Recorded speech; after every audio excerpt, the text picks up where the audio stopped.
Mashle magic and muscles के पिछले episode में हम लोगों ने देखा था कि लेंस ने अपने अपोनेंट विर्थ को और मैश ने अपने अपोनेंट एबिस को हरा दिया था।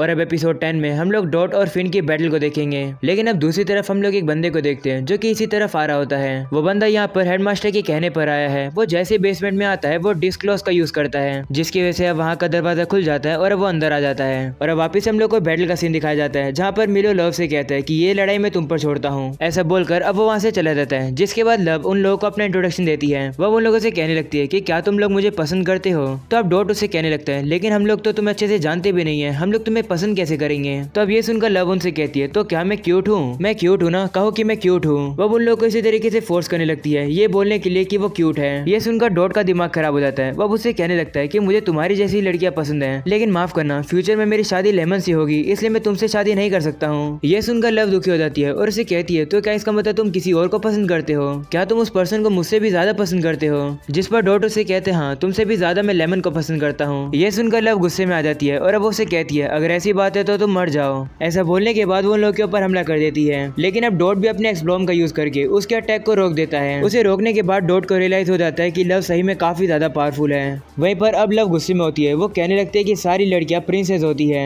तुम्हें हर लड़कियों से कहना चाहिए कि वो क्यूट है और उन्हें सर्व करना चाहिए, और जो लड़का ऐसा नहीं कर सकता है उसे मर जाना चाहिए। ये सब बातें सुनकर डॉट कहने लगता है ये क्या बकवास कर रही है। जिसके बाद लव उनसे कहती है कि मैं तुमसे आखिरी बार पूछ रही हूँ कि क्या तुम मुझे पसंद करते हो या फिर नहीं। वहीं पर अब डॉट का वापस से वही रिप्लाई होता है। वो उससे कहते हैं माफ करना, मैं तो लेमन से शादी करूंगा, इसलिए मैं तुमसे प्यार नहीं करता हूँ। ये सुनकर लव गुस्सा हो जाती है और अब उसके ऊपर हमला करके उसे काफी दूर गिरा देती है। वहीं पर अब लव उनसे कहती है कि तुम्हारी तो यही हालत होनी थी, क्योंकि मेरे डैडी ने मुझे कहा था कि मैं किसी भी लड़के को मार सकती हूँ जो भी मुझे चेरिश नहीं करेगा। ये सुनकर डॉट खड़ा हो जाता है और उसे कहता है अगर ऐसी बात है तो अपने डैडी से जाकर कह दो कि जो वो सोचता है उससे मुझे कोई फर्क नहीं पड़ता। ऐसा बोलने के बाद डॉट अब वापिस से उसके ऊपर एक्सब्लॉम से हमला करता है। वहीं पर अब लव उसे कहने लगती है कि क्या तुम्हें अब भी समझ नहीं आया कि तुम मेरे सामने कुछ भी नहीं हो। ऐसा बोलने के बाद वो डॉट के अटैक को रोकने की कोशिश करती है, लेकिन अब डॉट के एक्सब्लॉम उसके सामने आकर फट जाते हैं, जिसकी वजह से वहाँ पर काफी ज्यादा धुआं हो जाता है और अब लव देख नहीं पाती है। इसी मौके का फायदा उठाकर डॉट अब उसके पीछे कर उसकी छड़ी को छीनने की कोशिश करता है, लेकिन अब लव भी समझ जाती है कि डॉट क्या करने वाला है। वो काफी जल्द उसके ऊपर हमला कर देती है। इसकी वजह से डॉट काफी ज्यादा घायल हो जाता है और उसके ऊपर का हेडबैंड भी उतर जाता है। डॉट अब जमीन पर जाकर गिर जाता है। तो अब लव उसका मजाक उड़ाने लगती है और कहती है क्या हुआ, तुम्हारा प्लान काम नहीं किया,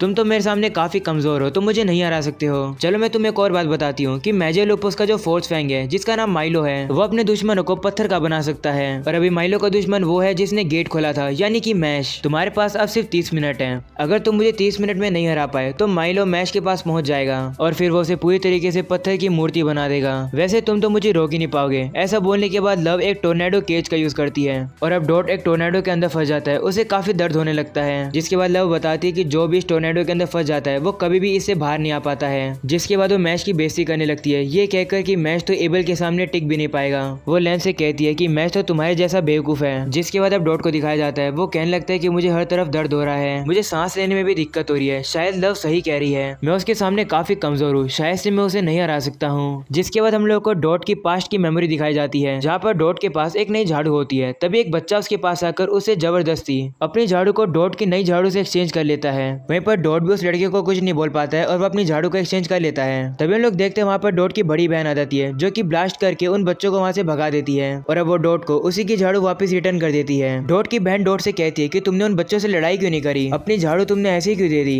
जिस पर डॉट कहते हैं कोई बात नहीं, अगर मैं लड़ाई करता तो लड़ाई और ज्यादा बेकार हो जाती। ये सुनकर डॉट की बहन कहती है कि तुम कितनी जल्दी गिव अप कर देते हो, लेकिन तुम तब क्या करोगे जब तुम्हारे पास असली दोस्त होंगे, तब तो एक प्रॉब्लम हो जाएगी। जिस पर डॉट कहता है असली दोस्त मतलब। जिस पर उसकी बहन कहती है कि असली दोस्त वो होते हैं जो तुम्हारे लिए दुखी होते हैं और गुस्सा होते हैं। अगर जिंदगी में तुम्हें कभी भी ऐसा दोस्त मिले तो उसे कभी भी धोखा मत देना।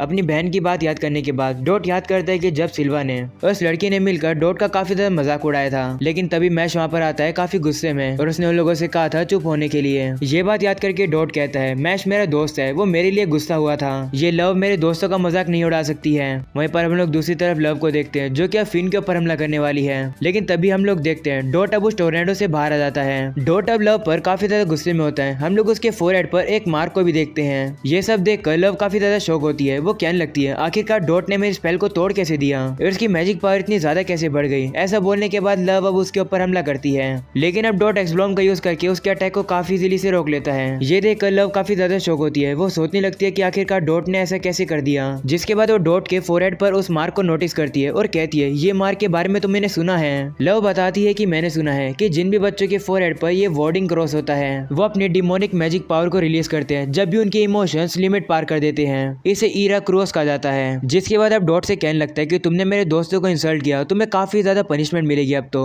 वह उसे कहता है कि मैं मिलो को मैच तक पहुंचने नहीं दूंगा, उससे पहले ही मैं तुम लोग को सबक सिखा दूंगा। ऐसा बोलने के बाद डॉट लव के ऊपर एक्सब्लॉम की मशीन गन चला देता है, लेकिन अब जैसे ही धुआं हटता है हमें पता लगता है कि लव को तो बिल्कुल भी चोट नहीं आई है। तो हमें पता लगता है कि डॉट ने ही जानबूझकर लव के ऊपर हमला नहीं किया, क्योंकि उसका कहना है कि वो लड़कियों के ऊपर हमला नहीं करता है। और अब डॉट लव से कहता है चुपचाप से यहाँ से चली जाओ, इससे पहले कि मेरा माइंड चेंज हो जाए। ये सुनकर लव भी डर जाती है और अब वो डॉट से कहती है ठीक है मैं जा रही हूँ। वहीं पर फिन को दिखाया जाता है। वो काफी ज्यादा शौक होता है डॉट की इतनी खतरनाक पावर को देखकर। तभी अचानक से जमीन से एक पत्थर का क्रिएचर आ जाता है जो कि फिन के ऊपर हमला करने वाला है। ये चीज डॉट भी देख लेता है और अब वो जल्दी से जाकर फिन को हटाकर खुद सामने आ जाता है। इसके से उसे भी काफी चोट लग जाती है और अब वो क्रिएचर वहां से गायब हो जाता है। वहीं पर अब डॉट की काफी बुरी हालत हो जाती है।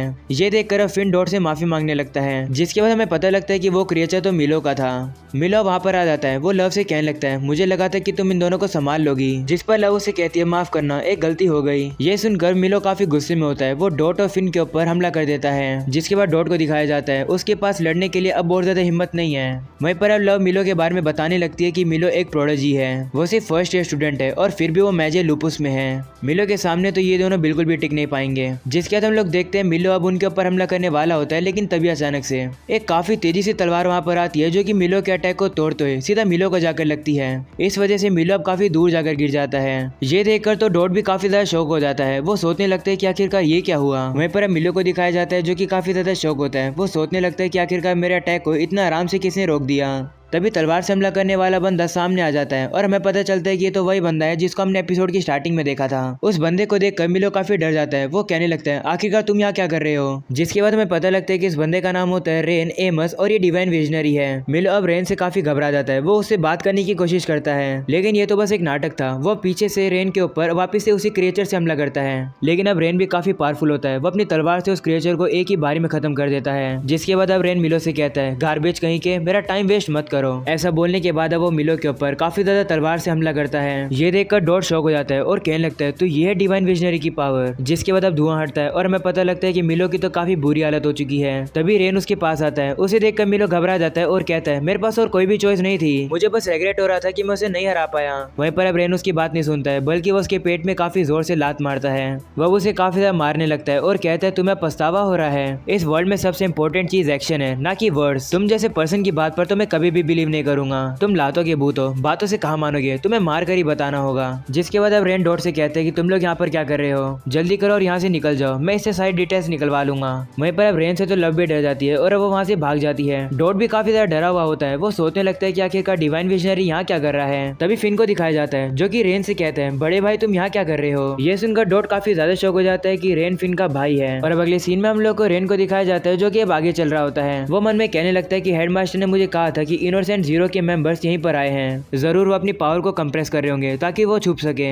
लेकिन आखिरकार वो है कहाँ। तभी अचानक से रेन को पीछे से एक प्रेशर आने लगता है। वो पीछे मुड़ता है तो उसे पता लगता है कि वो तो मैश होता है जो कि क्रीम पफ खाता आ रहा है। रेन अब मैश की तरफ देखकर कहने लगता है कि इसके अंदर से तो कोई भी मैजिक पावर नहीं आ रही है, बल्कि इसके अंदर से तो काफी स्ट्रॉन्ग प्रेशर आ रहा है। कहीं यही तो वो ही नहीं है जिन्हें मैं ढूंढ रहा हूँ। तभी रेन मैश को रोकता है और उसे कहता है मैं थोड़ा जल्दी में हूँ, लेकिन मैं तुम पर एक इन्वेस्टिगेशन करना चाहता हूँ। तभी रेन एक स्पाइडर को बाहर निकालता है और मैश को कहता है कि ये क्रिएचर तुम्हारी असली मैजिक पावर को मेजर करेगा, जिससे मुझे पता लग जाएगा कि तुम स्टूडेंट हो या फिर नहीं। जिसके बाद स्पाइडर भी मैश से कहती है कि मैंने काफी सारे मैजिक यूजर के मैजिक को मेजर किया है, अगर तुम एक रेगुलर मैजिक यूजर हो तो मास्टर रेन तुम्हें जाने देंगे। जिस पर मैश उनसे कहता है कि मुझे इसमें कोई इंटरेस्ट नहीं है। ये सुनकर रेन मैश की तरफ एक काफी तेजी से तलवार फेंक देता है, लेकिन अब मैश भी अपनी 2 उंगलियों से ही उस तलवार को आराम से रोक लेता है। ये देखकर वो स्पाइडर काफी ज्यादा शौक हो जाती है और रेन को बताती है कि इस लड़की के अंदर तो कोई भी मैजिक नहीं है। ये सुनकर अब रेन मैश के ऊपर और भी ज्यादा तलवार से हमला करता है और अब काफी सारे तलवार मैश को आकर हिट कर जाती है। लेकिन अब हमें पता लगता है कि मैश ने तो सारी तलवार की डायरेक्शन को चेंज करके उसे एक चेयर बना दिया है।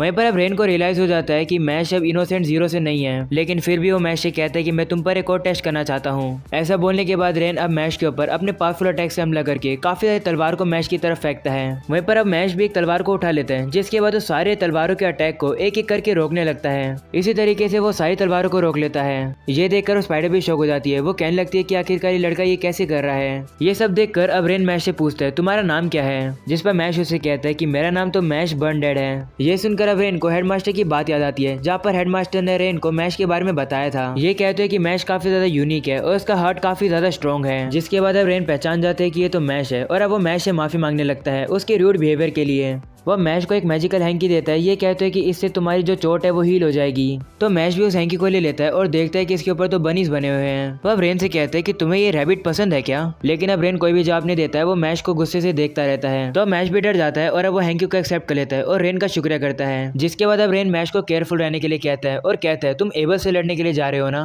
हेडमास्टर ने मुझे बताया कि तुम्हें डिवाइन विजनरी बनना है और डिवाइन विजनरी बनने के लिए तुम्हें एबल से तो लड़ना ही पड़ेगा। मैं डेफिनेटली कह सकता हूँ कि इस साल के डिवाइन विजनरी कैंडिडेट में एबल भी है। उसका डोल मैजिक सही में काफी पावरफुल है। जब तुमने मेरे एलिमेंट्री मैजिक को अपने हाथों से ही रोक लिया तो मैं काफी ज्यादा शॉक हो गया था। लेकिन बिना मैजिक के एबल से लड़ना तुम्हारे लिए थोड़ा मुश्किल है। इस स्कूल में सबसे ज्यादा कॉइन एबल के पास ही है। अगर तुम उसे हरा दोगे तो सारे कॉइन तुम्हारे हो जाएंगे और डिवाइन विजनरी बनने के लिए तुम एक और स्टेप क्लोज हो जाओगे। हमारी दुनिया के अंदर प्रॉब्लम्स की कमी नहीं है। मुझे साथियों की जरूरत है, ऐसे लोगों की जरूरत है जो कि अपने आप में ही स्ट्रांग हो। तुमने कहा था कि तुम डिवाइन विजनरी बनना चाहते हो ना, तो फिर तुम्हें बनना ही होगा, चाहे उसके लिए तुम्हें मरना भी पड़े। यह सुनकर मैश कहता है ठीक है मैं बनकर रहूंगा। जिसके बाद अब रेन वहां से जाने लगता है। मैश ये कहकर कि मुझे और कोई काम करने हैं, तो एबल से तुम्हें अपने आप ही लड़ना होगा। जिस पर मैश उसे कहता है शुक्रिया हर चीज के लिए। जिस पर रेन उसे कहता है शुक्रिया करने की जरूरत नहीं है, ये सब मैं अपने फायदे के लिए ही कर रहा हूँ। ऐसा बोलकर रेन वहां से चले जाता है। वही मैश सोचने लगता है कि रेन तो एक अच्छा लड़का है। जिसके बाद वापिस रेन को दिखाया जाता है जो कि मन में हेडमास्टर की बात को याद करता है। वो याद करता है कि हेडमास्टर ने उसे बताया था कि मैश के लिए उसके दोस्त ज्यादा कीमती है डिवाइन विजनरी से। हेडमास्टर रेन से ये भी कहते हैं कि मैश से मिलने के बाद तुम्हारा छोटा भाई फिन बच गया। जिसके बाद अब रेन मन में मैश से कहने लगता है भले तुम मैजिक का यूज नहीं कर सकते हो, तुम फिर भी डिवाइन विजनरी बन सकते हो और ऐसा करने के लिए तुम्हें दिखाना होगा कि तुम बाकी सभी मैजिक यूजर से कई गुना ज्यादा स्ट्रॉन्ग हो। जिसके बाद अब सीन शिफ्ट होता है जहाँ पर हम लोग को मैश को दिखाया जाता है जो कि अब एबल के रूम के पास आ गया है। गेट खोलने से पहले मैश को अब लेमन की याद आने लगती है। लेमन के बारे में याद करके मैश को काफी गुस्सा आ जाता है और वो गुस्से में दरवाजे को ही तोड़ देता है और अब दरवाजा खुल जाता है। जिसके बाद अब रूम में एबल को दिखाया जाता है। एबल अब मैश से कहता है क्या तुम बिना दरवाजा तोड़े अंदर नहीं आ सकते थे। जिस पर मैश उसे कहता है मैंने नॉक करने की कोशिश करी लेकिन ऐसा हो गया। और अब यहीं पर हो जाता है ये एपिसोड खत्म। पसंद आया हो तो लाइक कर देना, चैनल पर न्यू हो तो सब्सक्राइब कर देना। मैं मिलूँ आप लोगों से अगले एपिसोड में, तब तक के लिए बाय बाय।